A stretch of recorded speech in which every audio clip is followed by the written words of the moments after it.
Texas A&M is a community of scholars. Within this community, you will find professors, administrators, staff, and students who represent a multitude of social and cultural backgrounds and experiences that will enrich and challenge your way of thinking.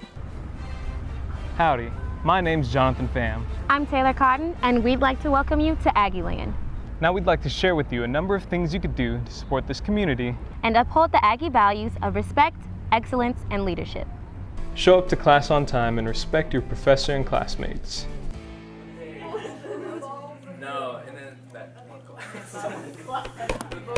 Okay, howdy.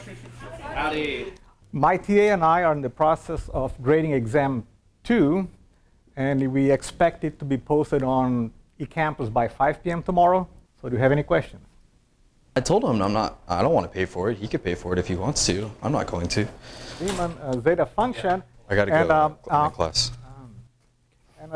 As I said, it has very strong connections with number theory. So again, this is the analytical expression as a product of the Riemann zeta function. Hey, Professor? Connection. Yes, sir. When is the exam 2 grade going to be posted on eCampus? I expect to have the grade posted by 5 p.m. tomorrow. So again, using the Euler product formula. Demonstrate the Aggie value of respect by showing up to class on time and giving your professor your undivided attention. That means no headphones or earbuds, no texting, and don't surf the internet or play games during class. Address all professors as Doctor or Professor unless otherwise invited, and come to posted office hours well prepared. So the broader impacts here, I think, work really well. We still need to... Hey, Miss Price. What's up, Mr. Johnson? I don't really understand Chapter 5. Can you, help me with it? This is Dr. Price, and I'm Dr. Johnson. We're actually discussing a research proposal that's due this week. Please stop by during my office hours. They're posted on the syllabus. All right. So a lot of grading needs to get done this weekend, a lot of project reports. Yes. And this semester is always a challenge, isn't it? Yes, it is. Yes, it is. So. Hi, Dr. Price, Dr. Johnson. Excuse me, Dr. Johnson. You have office hours right now, correct? Yes, I do. I was just finishing up with a colleague. Talk to you later. Please, come on in. What's your question? Many of your professors have PhDs. It takes 4 to 6 years after getting a bachelor's degree to earn that degree, and many professors have 1 to 3 years of additional training as a postdoctoral researcher.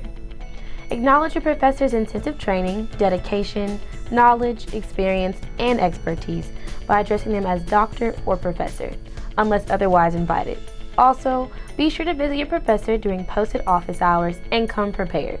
Here's another way you can uphold our Aggie values. Practice good email etiquette. Do you know when our next Engineering 101 exam is? I don't know. Did you check the syllabus? I did, but it's not in there. Let me see it. I guess email Dr. Hinton and ask her. All right, I will. Here's an example of how not to email your professor. Hey, Mrs. Hanson, I love the lecture today. That video you showed was hilarious, LOL. I forgot when our next test was. Can you email me back a reminder? Sorry, I'm so forgetful. See you in class, TTYL. When emailing a professor, do not do the following. Communicate in an unprofessional manner, use abbreviations the way you do in text, or ask questions that you can find an answer to in the syllabus. Here's an example of how you should email your professor. Dr. Hanson, I really enjoyed our lecture today, especially the video that you shared with us. I checked the syllabus for our next test day and I was unable to find it. Would you mind sending it to me? Thank you. Steve Smith, Engineering 111, Section 200. When emailing a professor, do the following. Be professional, be respectful, include the class and section that you're in so they know what you're talking about, use your first and last name, and remember what we said about addressing your professors. Use their appropriate title, for example, doctor or professor, unless you've been otherwise invited. We have one more thing to share with you today. Respect all faculty members. I hate this class so much. Math is just not my subject. Plus, when he speaks, I feel like he's speaking a completely different language. I can hardly understand him. I had the same professor last year. At first, I had a difficult time understanding him too. His accent is just so thick. I feel like if you're a professor at this university, you should at least be able to teach properly. Well, he went to school for years, and he's earned the credentials to be here. Plus, the university has determined that he's an expert. I've also found that if you give it some time, your ears will adjust. It might take a while, but you'll get used to it. Besides, once you start to work and get an internship or a job after college, You'll be around different people with different accents all the time. This professor will help prepare you for that. Those are some great points. I've really never thought about it like that before.